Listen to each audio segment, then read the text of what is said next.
Buenos días, Teresa Rivera. Buenos días. Vicepresidenta cuarta del Gobierno y ministra para la transición ecológica y el reto demográfico.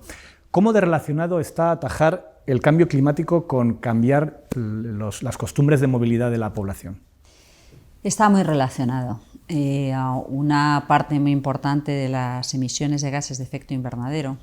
una parte muy importante de la calidad del aire que respiramos y por tanto también salud, no solamente cambio climático, tiene que ver con el modo en el que nos movemos, con la quema de combustibles fósiles, es decir, con la quema de los combustibles que utilizamos en nuestros coches, en nuestros vehículos.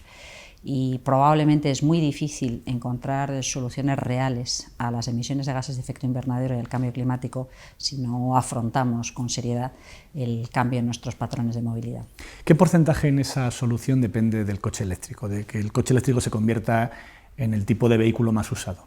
Yo creo que nos vamos a mover, nos vamos a desplazar hacia una movilidad distinta, en la que los vehículos son importantes, pero en las áreas urbanas y metropolitanas no solamente importa el vehículo motorizado y qué tipo de motorización, sino que importa trabajar en una movilidad distinta. Yo creo que del mismo modo que tenemos zonas libres de humo,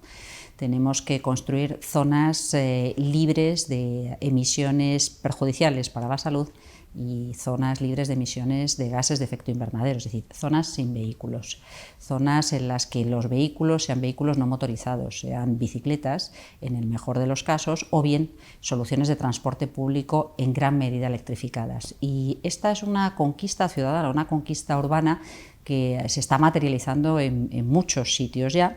y en la que a veces vamos con un poco de lentitud en nuestro territorio, cuando en realidad se dan las condiciones físicas y geográficas para poder trabajar muchísimo más en los desplazamientos a pie, en los desplazamientos a bici y en desplazamientos en transporte público, en servicios públicos que yo creo que en general tienen una alta calidad en nuestras zonas urbanas y metropolitanas. Luego además está la movilidad eléctrica que puede ser bicis, motos, coches, con cierta complejidad todavía, vehículos pesados o transporte marítimo, pero sí que es posible en esas necesidades de transporte que a lo mejor no son cubiertas por transporte público, sobre todo en la movilidad interurbana o puntualmente en movilidad metropolitana, el asegurarnos de que las alternativas para el transporte privado sean cada vez alternativas libres de emisiones. Y yo creo que esa es una realidad importante en términos de movilidad y un desafío y una realidad muy interesante en términos de industria y servicios asociados a lo que necesitamos para desplazarnos. Hablaba antes de las condiciones objetivas que tiene España, las ciudades españolas, para adoptar este tipo de movilidad. Entre otras, el clima es mucho más fácil, debería serlo, usar la bici en España que en climas mucho más fríos. ¿Por qué no se ha hecho antes? ¿Por qué España va un poco atrasada en todos los cambios en las ciudades en su movilidad? Yo creo que por muchas razones, quizá algunas sociológicas, históricas, quizá tiene que ver con una especie de consolidación de estatus de una sociedad que hasta hace relativamente poco, muy poco de hecho, limitaba el acceso al coche, al vehículo privado a gente con recursos. Imaginemos a nuestros padres que no hace tanto tiempo tenían que apuntarse en la lista de espera para poder comprarse un SEAT 600 y eso era una cosa absolutamente extraordinaria que marcaba una gran diferencia de una familia a otra. Y de algún modo nos fuimos haciendo a la idea de que tener un coche era una cosa buena, positiva, necesaria y que además nos ayudaba a tener, pues a normalizarnos socialmente. Cuando en realidad había una tradición importante de desplazamiento a pie o desplazamiento en bicicleta o desplazamiento en motocicleta. Eso está cambiando. Yo creo que cada vez más apuntamos a hábitos de vida más saludables. Durante mucho tiempo, esta es otra cuestión que también es importante, ha habido una apuesta importantísima que yo creo que ha sido muy beneficiosa para el conjunto de la economía del país en torno a la industria del automóvil como un vector de inversión industrial muy notable, con componentes, con ensamblaje de automóviles, con logística para la exportación. Y yo creo que eso es muy bueno. Tenía también asociado talleres, tenía asociado muchísimas cosas. De algún modo tenemos que conseguir que esa parte positiva que representa un vector industrial, toda economía equilibrada necesita ganar peso en el sector industrial y tener un peso relevante en el conjunto de las actividades productivas, pues tendrá que ir incorporando con tiempo, anticipación e inteligencia suficiente los hábitos que estamos cambiando como consumidores. Y esa idea de que hoy nos apetece más una vida más sana y por tanto tener la infraestructura que nos permita tener una vida más sana, es decir, calles peatonalizadas, calles de bajas emisiones, calles disponibles para las bicis, no como una alternativa absolutamente excepcional, sino como algo normalizado, va a modificar enormemente nuestras costumbres, pero también evidentemente nuestro modelo industrial que está en ello, que está trabajando ya en ello. Hablemos de ese modelo industrial. ¿En qué plazos cree que el coche eléctrico se va a imponer como el principal tipo de modelo de coche individual en España? ¿En cuántos años? El coche eléctrico todavía sigue siendo relativamente caro para un ciudadano medio y además el tipo de prestaciones que ofrece pues hace que la gente sienta dudas con respecto a cuál es la autonomía de movimiento para los desplazamientos interurbanos, porque si estamos diciendo que en el área urbana y metropolitana tenemos que apostar por otra cosa y en los desplazamientos interurbanos no estamos seguros de qué autonomía vamos a disponer, todavía hay algunas reticencias. Cada vez son menores porque cada vez vamos encontrando infraestructura que nos permita desplazarnos, mayor autonomía en los coches y una progresiva accesibilidad, es decir, un abaratamiento progresivo de esos coches. Hay muchas instituciones que calculan que para el año 2023-2024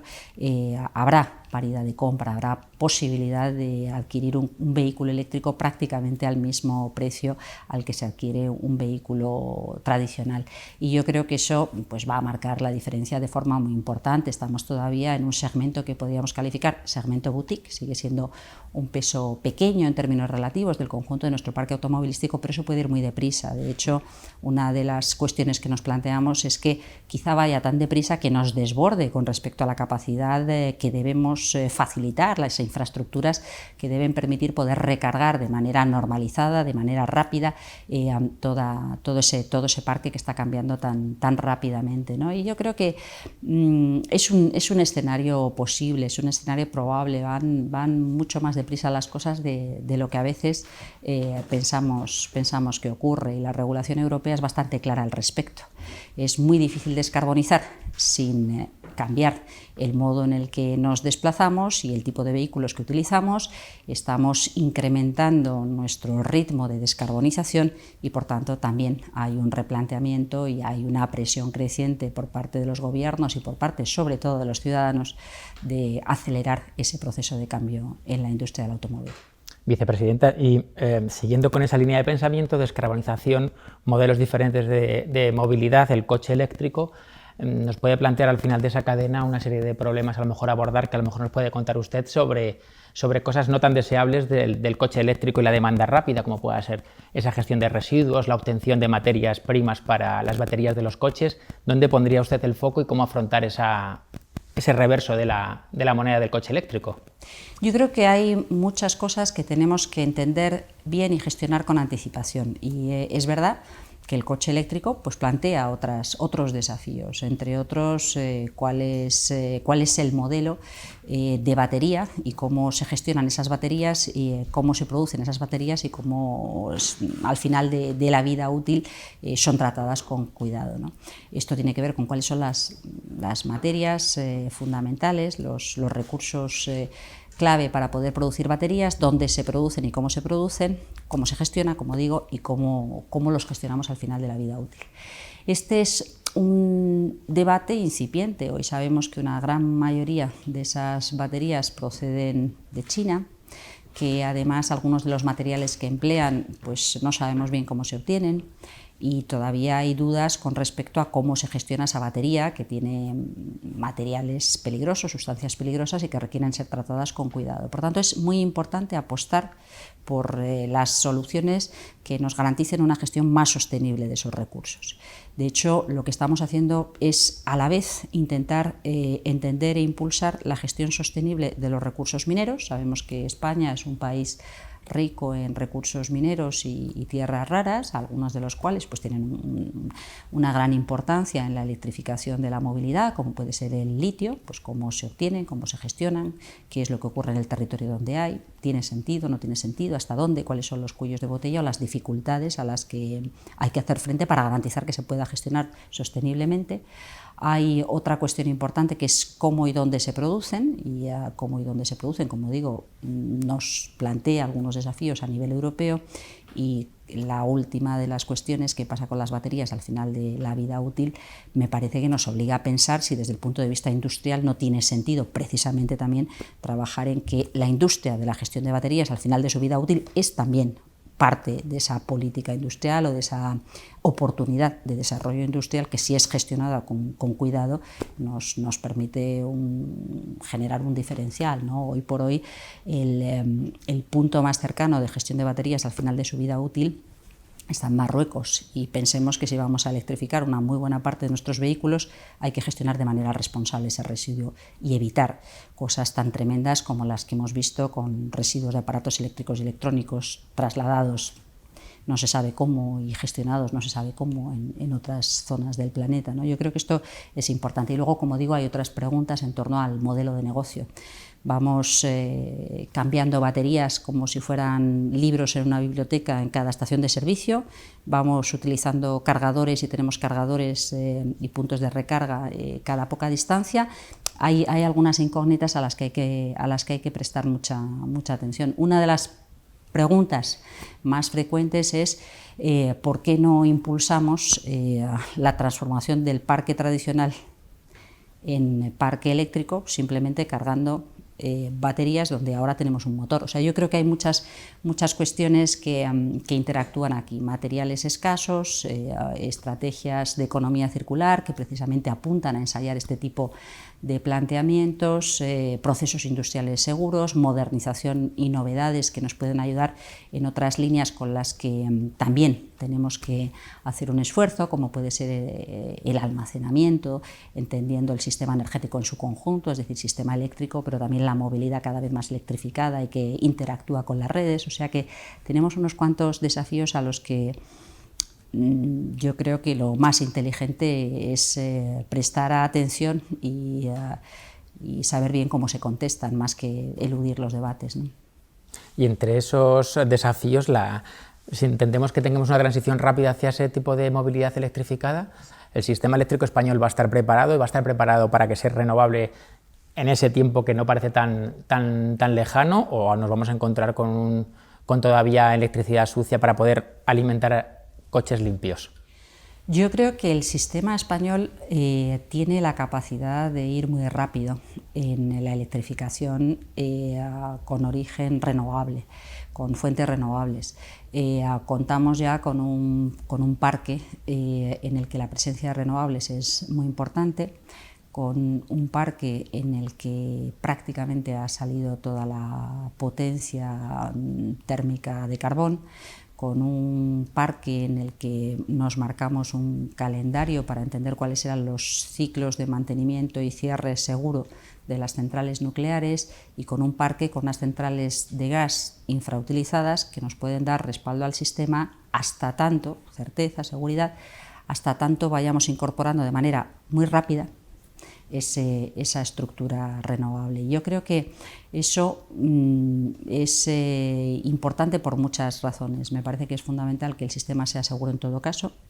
que los plazos y la capacidad de absorción de toda esa nueva potencia renovable se produzca sin ningún problema y como un vector en el que el conjunto de la cadena de valor, industria y servicios, nos ayude a mejorar nuestro sistema productivo y nuestra economía, pero también con toda la precaución desde el punto de vista de la estructura de costes, es decir, que sea gestionable para no trasladar al consumidor un incremento de precios que no tendría sentido. Al revés, hay que incorporar ese abaratamiento del precio de la electricidad que supone la incorporación de las energías renovables, y precisamente por eso también hemos querido impulsar modelos de subasta de energías renovables que nos permitan que el consumidor de hoy se beneficie de la reducción de precios que existe ya en la energía fotovoltaica y en la energía solar. Vicepresidente, no sé si podría ponerlos, como estas jornadas hablan de movilidad y ciudades, no sé si tiene usted en mente algún ejemplo nacional o de fuera de España de modelos que puedan ir marcando el futuro o líneas a la hora de gestionar o promocionar o promover la movilidad sostenible en las ciudades, que nos pudiera comentar. Yo he vivido unos cuantos años en París, y los años que viví en París, que fue justo antes de incorporarme al gobierno, viví un París que empezaba con entusiasmo su relación de amistad con la bicicleta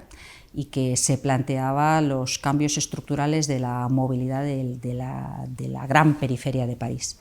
Y en muy poco tiempo hemos visto cómo se ha convertido en una ciudad completamente transformada, en la que las orillas del Sena están conquistadas para los peatones,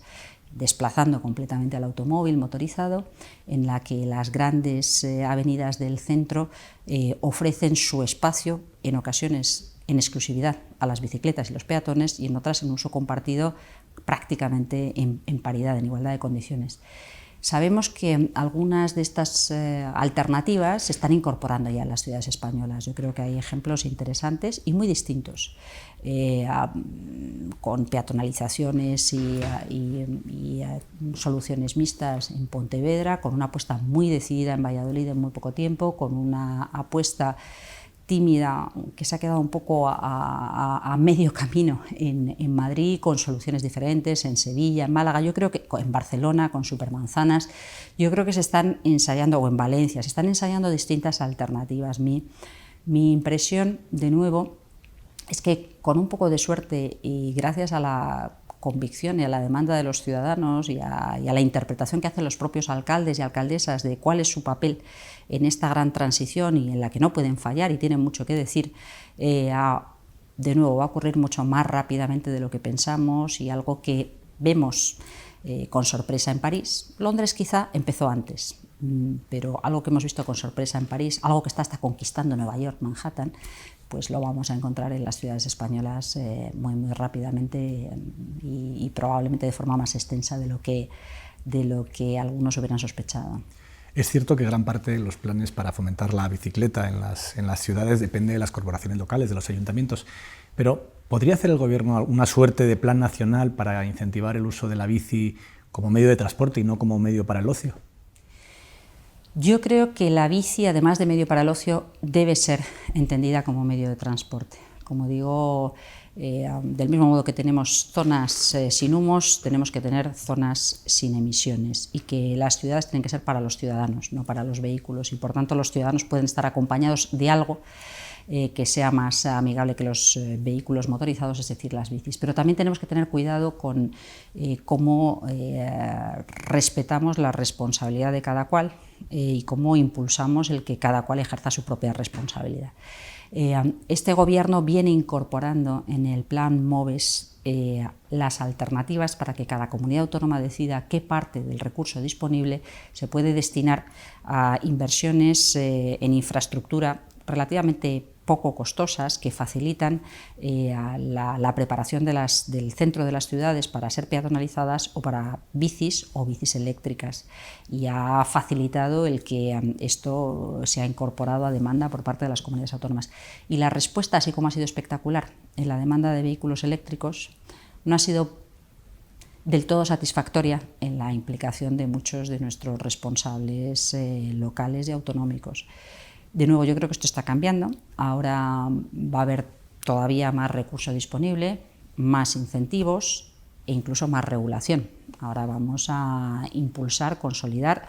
el que sea obligatorio disponer de zonas bajas en emisiones en todas las ciudades de más de 50.000 habitantes, y probablemente eso va a generalizarse en ciudades de menos de ese número de habitantes, y el espacio total, el porcentaje total de superficie urbana destinada a este tipo de soluciones se va a ampliar a mucha más velocidad. Pero me parece que más que imponer una obligación de bicis desde la legislación básica del Estado, es importante disponer del recurso, disponer del incentivo y asumir la responsabilidad como toca. ¿Cree que este debate se ha politizado, que se ha convertido en algo que debería ser técnico, que es cómo se gestionan las ciudades, los desplazamientos, en una posición de izquierdas y una posición de derechas, donde la derecha acusa a la izquierda de ser cochófoba, que es como un término que se inventó en su momento Esperanza Aguirre para criticar los planes sobre el Madrid Central del gobierno de izquierdas anterior? ¿Le preocupa eso, que el debate sobre el cambio climático y el debate sobre la movilidad de las ciudades se convierta en un debate polarizado por la política? Yo creo que tu pregunta merece dos comentarios. La primera es que el cómo nos relacionamos en el entorno en el que vivimos es por definición político, es decir, cómo ordenamos los espacios, a qué damos prioridad, cómo facilitamos el acceso a los servicios comunes y a los bienes públicos comunes y cómo privatizamos parte de esos usos o damos prioridad a unos usos sobre otros. Siempre tiene una carga de preferencia, siempre tiene una carga de preferencia, claro, tiene una carga de preferencia distinta. Otra cosa es que incluso con esa carga de preferencia distinta hay cosas que son poco cuestionables. Todo el mundo se adhiere a ciudades saludables, a ciudades para los peatones, ciudades para los niños. Todo el mundo entiende, si se le explica bien, la incidencia que tiene una mala calidad de aire en nuestra salud o la interacción que tenemos con la química, la física, la botánica, es decir, que todo eso está fuera o debería estar fuera del debate político, porque las realidades observadas y los datos de la ciencia no son objeto de debate político, sí lo son la gestión de las políticas que se basa sobre esa realidad. Y sí, a mí me preocupa, me parece que tiene poco sentido el despreciar a las opciones que intentan responder a las demandas de la ciencia, de la salud y de la protección de los bienes públicos. Eso me preocupa enormemente y creo que es mucho más inteligente pensar el modo en el que se construye sobre la base de la ciencia no discutible soluciones que sean compatibles con las preferencias de los ciudadanos o con la protección de los bienes públicos que están por encima de las preferencias individuales, ¿no? Yo creo que aquí estamos ganando el terreno razonablemente, pero en el fondo solamente se puede ganar si hay alternativa. Yo no creo que sea fácil ganar la simpatía de los ciudadanos sobre la base de te lo prohíbo todo y tú te las apañas. Me parece que eso es... Mejor convencer. Bueno, y tener alternativa, porque mi preferencia es ciudades para peatones y para bicicletas, con transporte público de calidad. Pero si no tengo ciudades ni para transporte público, ni para ciudadanos, ni para bicicletas, ¿qué hago? Oiga, pues utilizo el coche. Entonces, necesito que haya una alternativa a lo que usted me está diciendo. Y si tengo un servicio público de calidad y con frecuencia pues muy conveniente, pues evidentemente me apunto mucho más fácilmente que si me suprimen los servicios públicos o la frecuencia de los servicios públicos y encima me dicen que no puedo utilizar el coche. O sea que yo creo que tiene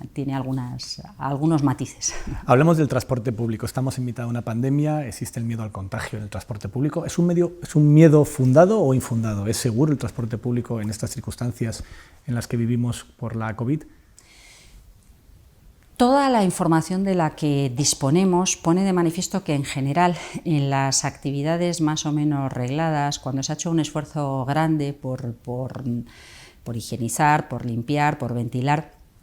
y por cierta disciplina en nuestra relación social, hay poco contagio demostrado. En realidad en términos relativos vemos muy pocos números que se puedan asociar a los desplazamientos en transporte público cuando estos están funcionando bien. Es verdad que necesitamos garantizar que sea de calidad, que esté limpio, que las frecuencias se incrementen y sobre todo que en la gestión de la demanda seamos capaces de extender mucho más las horas punta para reducir ese efecto de hora punta, es decir, que la gente se desplace no solamente en el mismo tramo horario todo el mundo a la vez, sino que se pueda ampliar mucho ese espectro para que vayan mucho menos cargados, ¿no? Y entonces yo sí creo que esas son cosas importantes que están intentando hacer las autoridades responsables del transporte urbano y metropolitano. Es verdad que ha habido cierta sensación de pánico, estamos en un momento en el que la incertidumbre, la la preocupación pues a veces se traslada en respuestas que no necesariamente son las más racionales, y la gente vuelve al transporte privado, a la opción del vehículo privado, frente a un transporte público que va prácticamente vacío y que cumple con todas las medidas de seguridad. O sea, que es bastante irracional, y esto hay que evitarlo, no tiene sentido pensar que esto sirva de excusa para abandonar una política decidida por lo que es la gran apuesta en términos de salud y de calidad de servicios, como es el transporte público. Hay que seguir manteniendo eso con mucha firmeza, y al mismo tiempo pues hay que pensar que debemos ofrecer todas las garantías para que las personas, los vecinos, no sientan preocupación al tomar esa opción, ¿no? Ha comentado usted que las ciudades así más ideales con transporte público, bicicleta, coche eléctrico y también peatón. También es una cosa muy municipal, muy de corporaciones locales, pero yo no sé si cabría una posibilidad de hacer una especie de plan nacional de fomento del trayecto a pie para ir a las supermanzanas que comentaba antes en Barcelona. No sé cómo ve que pudiéramos promocionar ese tipo de trayecto que es tan habitual y tan fácil y poco contaminante. Hay varias cosas que me parecen importantes. Una, hay una dimensión urbana en la que yo creo que la implicación de las zonas bajas de emisiones o la peatonalización completa y la demanda social va a ir en esa dirección, está yendo ya en esa dirección. Y si hay recursos disponibles para hacer esas pequeñas inversiones, que son pequeñas, lo que tenemos comprobado a lo largo de décadas en las que los centros se han ido peatonalizando es que, aunque haya al principio un cierto resquemor, siempre es caballo ganador. Siempre la gente se siente contenta de tener peatonalizados sus centros y que eso se expanda, de recuperar ese espacio frente a algo absolutamente irracional, que es la ocupación del espacio público, mayoritariamente por coches y con un gran porcentaje del día parados, ¿no? Eso no tiene ningún sentido. Y luego una cosa irreversible, no suele volverse atrás una zona peatonalizada. Eso es rarísimo que vuelva atrás una zona peatonalizada. Entonces yo creo que esto es importantísimo, y ahí la combinación de las demandas y recomendaciones médicas, empezando por el médico de cabecera, cuando dices haga usted ejercicio ligero, de un paseo de media hora, 3/4 de hora, más el disfrutar de esa actividad, me parece que va a ganar ese espacio. Luego tenemos otra discusión al hilo de las cosas que estamos hablando, que es la necesidad de trabajar en dimensión territorial más amplio que el municipio. Hay muchas soluciones que dependen exclusivamente del municipio, pero hay otras, sobre todo en las grandes áreas metropolitanas, que requieren poner de acuerdo a distintos municipios o autoridades metropolitanas que nos ayuden a dimensionar de una manera mucho más inteligente el transporte y los desplazamientos. Esto es algo que reivindican también las asociaciones de ciclistas. Oiga, esto no se trata no solamente de ocio versus transporte, es que tampoco es una opción que deba quedar restringido únicamente al término municipal. Hay distancias entre municipios en áreas metropolitanas que deberían poder contar con grandes avenidas de bicicletas que faciliten el que la gente se pueda desplazar con total seguridad y sin ningún problema, ¿no? Y esto a mí me parece que es una cosa importante, o un transporte público y cambio modal entre modos de transporte mucho más eficaz. Yo creo que esto de nuevo está cambiando. Hay un movimiento ahora muy interesante que va en esta línea de ciudades libres de vehículos privados, de las ciudades de 15 minutos, es decir, asegurarse de que en una ciudad grande, vivas donde vivas, estés donde estés, tengas siempre en cualquier punto a menos de 15 minutos un punto de metro, un punto de transporte público que te desplaza a cualquier sitio, y que la distancia desde donde estás hasta donde quieras ir esté en ese marco de tiempo para poder garantizar que sea eficiente desde el punto de vista del atractivo hacia los ciudadanos. Y yo creo que nuestras ciudades, por comparación a otras grandes urbes como puede ser Londres o Nueva York o Boston, esas grandes aglomeraciones, y estoy hablando de Occidente, ¿no? Pensemos en grandes capitales en América Latina, en Occidente también, o grandes capitales y grandes áreas metropolitanas en Asia, ¿no? Que eso ya es probablemente mucho más complicado. Nuestras ciudades están en perfectas condiciones para poder hacer eso, y convencernos de que es lo más inteligente, lo más saludable, lo que mejor nos va, lo que nos permite disfrutar mucho más y tiene otros beneficios colaterales. Yo soy muy optimista, creo que va a pasar en muy poco tiempo. ¿Qué papel va a tener el tren en esa movilidad del futuro? El tren forma parte de las soluciones electrificables más sencillas que permite, además de una forma más versátil de lo que parece, a pesar de todo lo fija que es su infraestructura, hacer las conexiones correctas en áreas metropolitanas, en conexión interurbana, media y larga distancia. Quizá una de las carencias de nuestro modelo ferroviario ha sido que no hemos sabido aprovechar las alternativas que ofrece el tren para el transporte de mercancías, viviendo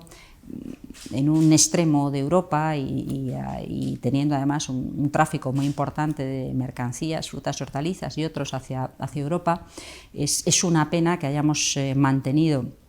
un peso tan relevante de transporte por carretera de mercancías frente a las alternativas de transporte de larga distancia por ferrocarril y utilizar el transporte por carretera para la última milla, para el reparto final, ya sea de mercancías, como digo ahora, en grandes distancias, o también, ¿por qué no?, en ciudades, ¿no?, donde de nuevo la versatilidad de las entregas de mercancías en última milla tiene mucho recorrido, aislar todo lo que vemos hoy que todavía ocurre en el centro de nuestras ciudades. Yo creo que esta es una primera cosa fundamental. La segunda cosa que yo creo que también es muy importante, que forma parte de las cuestiones en las que el Ministerio de Transportes está trabajando desde hace tiempo con el resto de los departamentos ministeriales y las comunidades autónomas de algunas áreas metropolitanas potentes con competencia en transportes, la recuperación, la consolidación y modernización de la inversión en cercanías, por tanto, áreas metropolitanas. Y uno de los debates más delicados, más complicados, que a veces aflora con preocupación, con melancolía, y aquí hay que darle una vuelta a ver cómo logramos encauzar todo esto, es el efecto que tiene en muchas zonas del interior el desmantelamiento de las redes ferroviarias, esa conectividad de la España interior, de la España que sufre la despoblación progresiva y que se ve interrumpida por algo con lo que han convivido durante mucho tiempo, que probablemente es una infraestructura costosa de mantener y que sin embargo pues, les genera un agujero notable con respecto a la conectividad con sus capitales de referencia o las grandes urbes. Entonces yo sí creo que va a haber un resurgir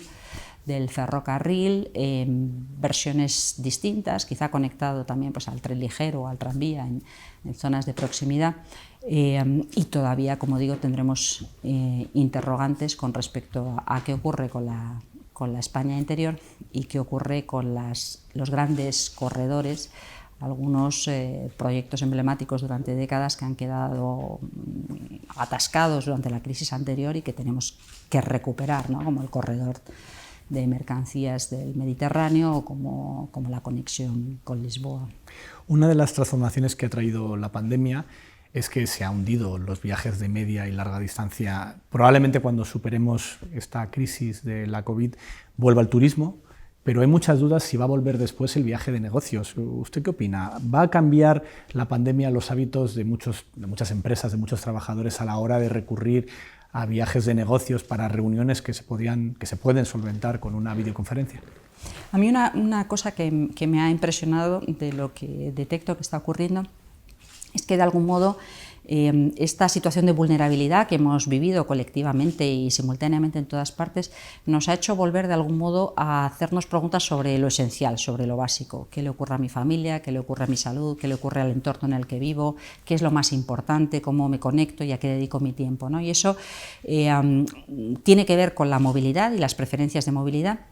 Es verdad que además, como la movilidad ha sido la principal afectada, una de las principales afectadas para poder controlar la movilidad del virus, pues se han buscado alternativas. Recuperaremos en gran medida nuestras ganas de desplazarnos, de movernos para disfrutar del desplazamiento y el movimiento, y tengo la impresión de que puede que haya transformaciones un poco más importantes en los desplazamientos por razones de trabajo. Algunas de las empresas del entorno digital y las telecomunicaciones dicen que probablemente con esto hemos adelantado 5 años su escenario más optimista en términos de teletrabajo, de conectividad digital, y hemos descubierto que tendrá otros inconvenientes, pero tiene muchas ventajas. Tiene muchas ventajas desde el punto de vista personal, que ahorra costes, tiempo que puedes disfrutar para hacer otras cosas, y ahorra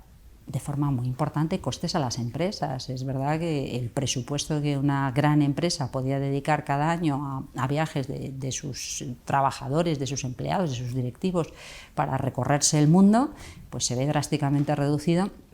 y lo puede hacer por hora y media de Zoom o parecido, y además el trabajador, el directivo, tan contento porque duerme en su casa. O sea que yo sí creo que eso probablemente nos lleve a un cambio estructural relevante con respecto a las movilidades de media y larga distancia por motivos de trabajo. No porque vayan a desaparecer, yo no creo que vayan a desaparecer, seguro que necesitamos el contacto físico y necesitamos poder interactuar relajadamente o cara a cara en temas complicados, pero sí que probablemente vayamos a ser mucho más selectivos sobre cuándo y por qué nos desplazamos y cuántas cosas se pueden resolver sin necesidad de desplazamiento.